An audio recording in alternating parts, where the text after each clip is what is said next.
واقعہ حضرت ابو محمد امام جعفر صادق رحمۃ اللہ تعالی علیہ۔ آپ کا تعارف۔ آپ کا نام نامی جعفر صادق اور کنیت ابو محمد ہے۔ آپ کے مناقب اور کراماتوں کے متعلق جو کچھ بھی تحریر کیا جائے بہت کم ہے۔ آپ امت محمدی صلی اللہ علیہ وآلہ وسلم کے لیے صرف بادشاہ اور حجت نبی صلی اللہ علیہ وآلہ وسلم کے لیے روشن دلیل ہی نہیں بلکہ صدق و تحقیق پر عمل پیرا اولیاء کرام کے باغ کا پھل، آل علی، نبیوں کے سردار کے جگر گوشہ اور صحیح معنوں میں وارث نبی صلی اللہ علیہ وآلہ وسلم بھی ہیں، اور آپ کی عظمت و شان کے اعتبار سے ان خطبات کو کسی طرح بھی نامناسب نہیں کہا جا سکتا، اور یہ بات ہم پہلے ہی عرض کر چکے ہیں کہ انبیاء، صحابہ اور اہل بیت کے حالات اگر تفصیل کے ساتھ لکھے جائیں تو اس کے لیے الگ ایک ضخیم کتاب کی ضرورت ہے۔ اس لیے ہم اپنی تصنیف میں حصول برکت کے لیے صرف ان اولیاء کا ذکر کر رہے ہیں جو اہل بیت کے بعد ہوئے، اور میں سب سے پہلے حضرت امام جعفر صادق کے حالات سے شروع کرتا ہوں۔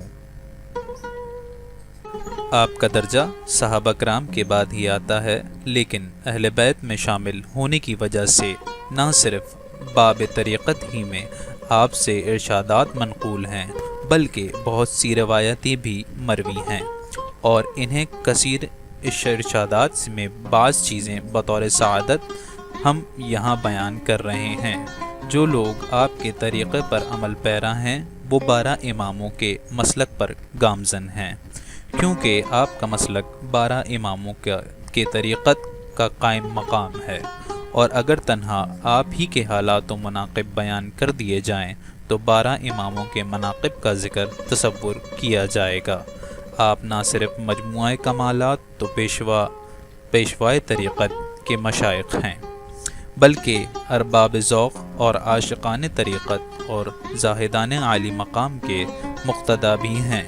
نیز آپ نے اپنی بہت سی تصانیف میں رازہائے طریقت کو بڑے اچھے پیرائے میں واضح فرمایا ہے،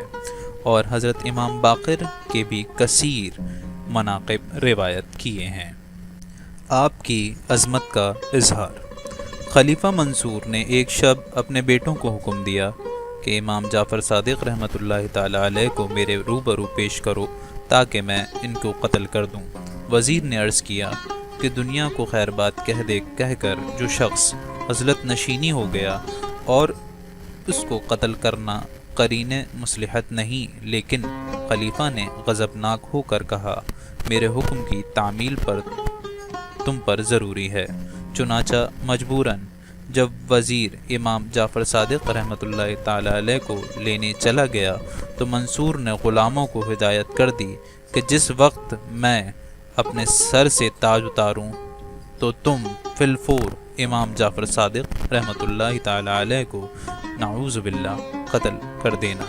لیکن جب آپ تشریف لائے تو آپ کے عظمت و جلال نے خلیفہ کو اس درجے متاثر کیا کہ وہ بے قرار ہو کر آپ کے استقبال کے لیے کھڑا ہو گیا، اور نہ صرف آپ کو صدر مقام پر بٹھایا بلکہ خود بھی مؤدبانہ آپ کے سامنے بیٹھ کر آپ کی حاجات اور ضروریات کے متعلق دریافت کرنے لگا۔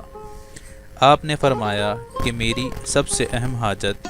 و ضروریت یہ ہے کہ آئندہ پھر کبھی مجھے دربار میں طلب نہ کیا جائے تاکہ میری عبادت و ریاضت میں خلل واقع نہ ہو۔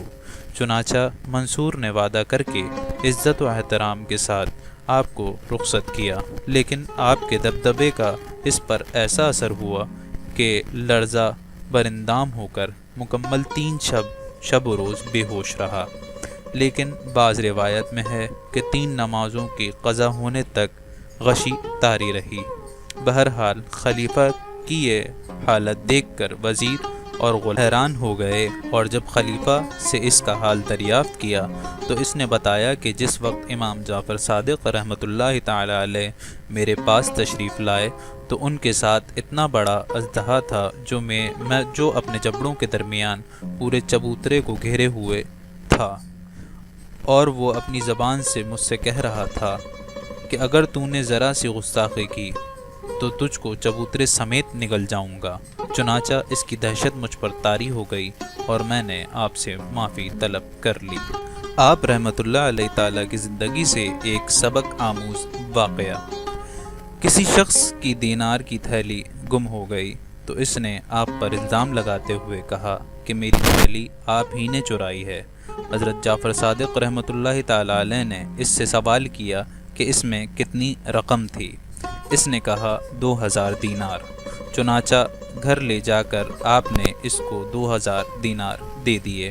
اور بعد میں جب اس کی کھوئی ہوئی تھیلی کسی دوسری جگہ سے مل گئی تو اس نے پورا واقعہ بیان کر آپ سے معافی چاہتے ہوئے آپ سے رقم واپس لینے کی درخواست کی، لیکن آپ نے فرمایا ہم کسی کو دے کر واپس نہیں لیتے۔ پھر جب لوگوں نے اس کو آپ کا اسم گرامی معلوم ہوا تو اس نے بے حد ندامت کا اظہار کیا۔ آپ رحمۃ اللہ تعالی علیہ کے ارشادات۔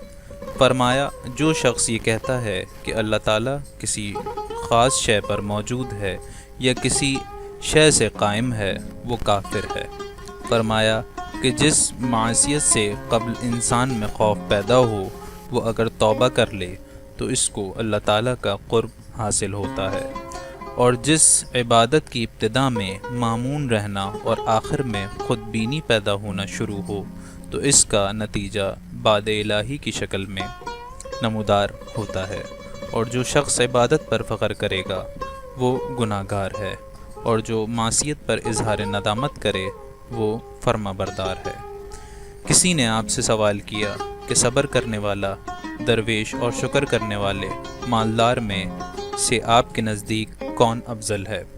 آپ نے فرمایا صبر کرنے والے درویش کو اس لیے فضیلت حاصل ہے کہ مالدار کو ہمہ اوقات اپنے مال کا تصور رہتا ہے، اور درویش کو صرف اللہ تعالیٰ کا خیال، جیسا کہ اللہ تعالیٰ کا قول ہے